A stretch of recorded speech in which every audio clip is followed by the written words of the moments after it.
Hello there, people of the internet. It's your boy. We're back again with another Xenoblade Chronicles Definitive Edition video. And today we are going to talk about some little cheese I figured out. So if you have tuned into the streams at all, if you watched the very last live stream of the game that we had here, I did a little showcase of casual mode, and I theorized, hey, is it possible to maybe beat Zanza, the final boss of the game, on casual mode at level 1? And the answer may surprise you guys. Now, if you were on stream, we attempted to do it, and we started with Dixon, but we realized we couldn't really do it anything under level 20 because HP values will scale, and you'll just get one shot because you only have like 200 HP. But I think I figured out a way that you can actually just murder Zanza at level 1, and it's the funniest thing I've ever seen in my life, you guys. I'll be providing some commentary over how I did this in the run, so if you guys like this type of content, please let me know. I'm working on the review. It should be out within the next week. This review is a big review. It is huge. It is... it's less of a review and more of an impassioned discussion of why I love Xenoblade a lot. But, yep, that's coming soon. In any case, let us talk about this madness that's happening on screen. So, in order to make this work, I had to equip Shulk with two level 4 unbeatable 4 gems. Now, that way, if he does get hit, he will not get one shot, or there's a 50-50 chance he won't get one shot, and it happens constantly. I think it's kind of glitched where, like, every hit will pretty much just not kill him, or every other hit. Or maybe I just have really good RNG, I'm not sure.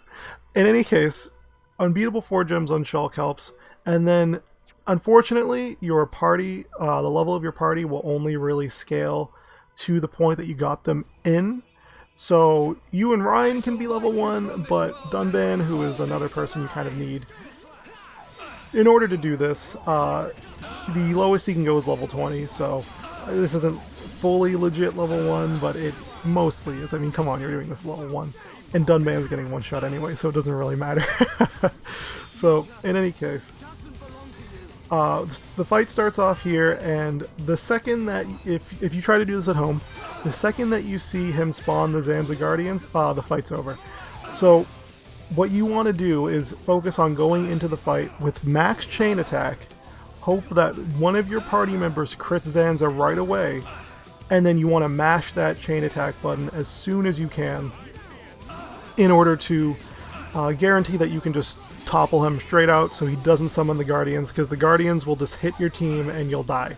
And they do, like, essentially unavoidable moves with Monado Eater.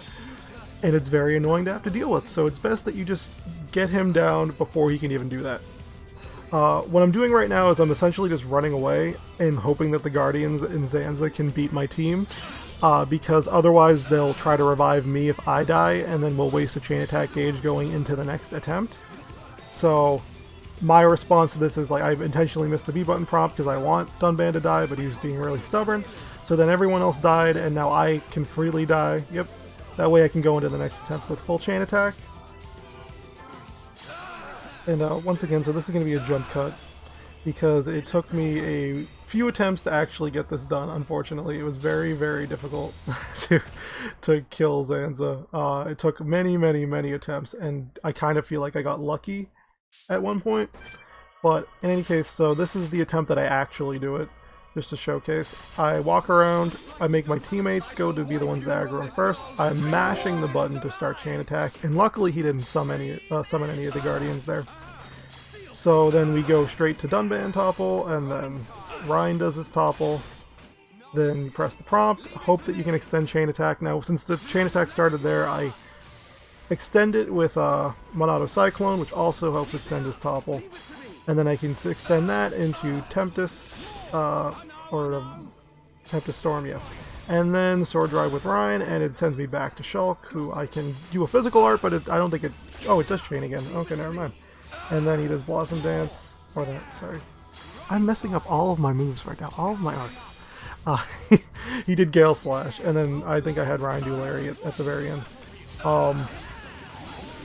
So yeah, this fight, the first phase is easily the most difficult because the second you let Zanza get back up, he will attempt to summon the Guardians, which is why you kind of have to topple lock him, but it's very difficult to topple lock Zanza since his topple recovery time is very, very quick, and your teammates are really dumb and they won't use the topple arts even if they have them active, which I still don't understand.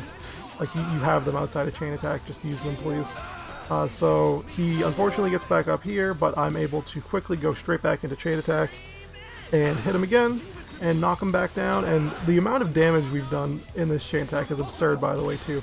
I'm pretty sure damage scales, but Shulk does like no damage, and Ryan and Dunban still do a shit ton of damage, so I'm not sure what the damage calculation values are at. All I know is that for some reason, Zanza's just getting absolutely murdered still on casual mode. I figured they would at least scale the damage, but they didn't at all, so I don't know what they did, but you're still hitting him really hard. Okay, so Phase 2.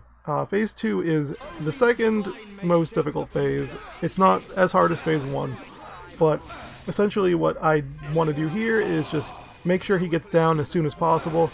I don't think I do it in this attempt purely because we went into the fight without full chain attack, and you kind of again want full chain attack in order to start the fight and knock him down instantly, because the second he does this move called World Reconstruct, he is immune to topple, and he gets an insane amount of buffs, and it's very hard to bring him back down.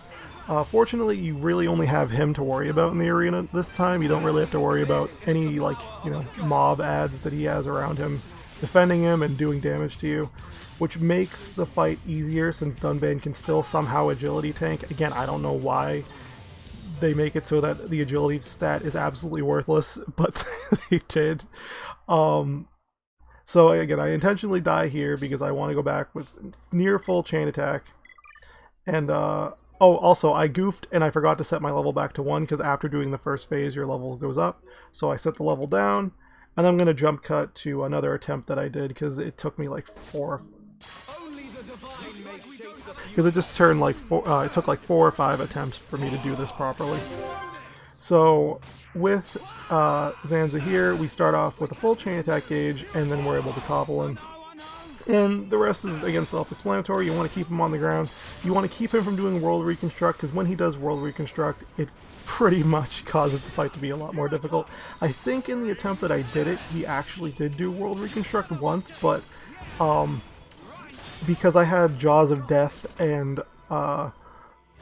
Last Stand on Dunban and Ryan, respectively, I was able to keep them alive through his one-shot moves and then build Party Gauge to topple him again.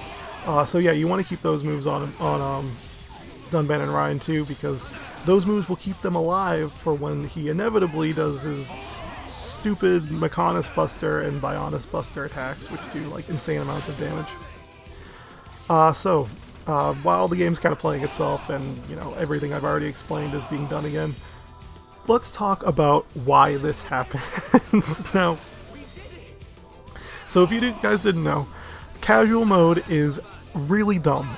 So what it will do in casual mode, I believe it scales your damage. I don't know what percentage or what values. I haven't seen any of the data mines for the game yet to figure out what exactly it does. What I do know is that it pretty much makes the agility stat worthless. Like, your attacks will be hitting enemies regardless of your agility stat, and their attacks will miss you every once in a while, even though your agility stat's pretty bad. On top of that too, you also get double the amount of party gauge buildup for every critical hit or button prompt that you can do on the screen, which makes it so that you build up your party gauge and chain attack like really insanely, stupidly quickly, which again is really dumb. It seems like the damage is kind of scaled, but at the same time, I'm noticing that like Shulk is barely doing any damage, and Ryan and Dunban are. I'm not sure what the values are again, but you know, these things alone make this very, very possible The only issue is when you're level 1, your HP value is so low that it can't really keep up with the minimum value of damage that the enemies have to do with their attacks at that point anyway. So, yeah, it kind of makes the fight a little more difficult than it would be if you say you were doing this at level 20 or 30, where you know, they'll do like 2,000 damage per hit, and you could still somehow live a hit from the boss. So as I mentioned before, Zanza did manage to do World Reconstruct here, which means he can't be toppled. But I chain attacked, and I think at the very end of the chain attack I knew Dunban was going to get hit, and I think Ryan, I thought he was going to get caught in the AoE. So I just kind of equipped them both with Jaws of Life and, Jaws of Death and Last Stand in order to keep them alive so that we can eventually topple him once his World Reconstruct buffs wore off. So you see he does Titan Bazooka there. Oh my god, I'm struggling to speak. I haven't spoken in long form and long-winded like this in a while, guys, I'm sorry.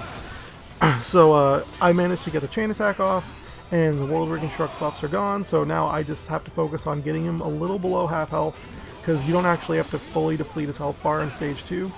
So I leave him toppled here. He's kind of just on the ground, flailing. I'm trying to get chain attack up as much as humanly possible.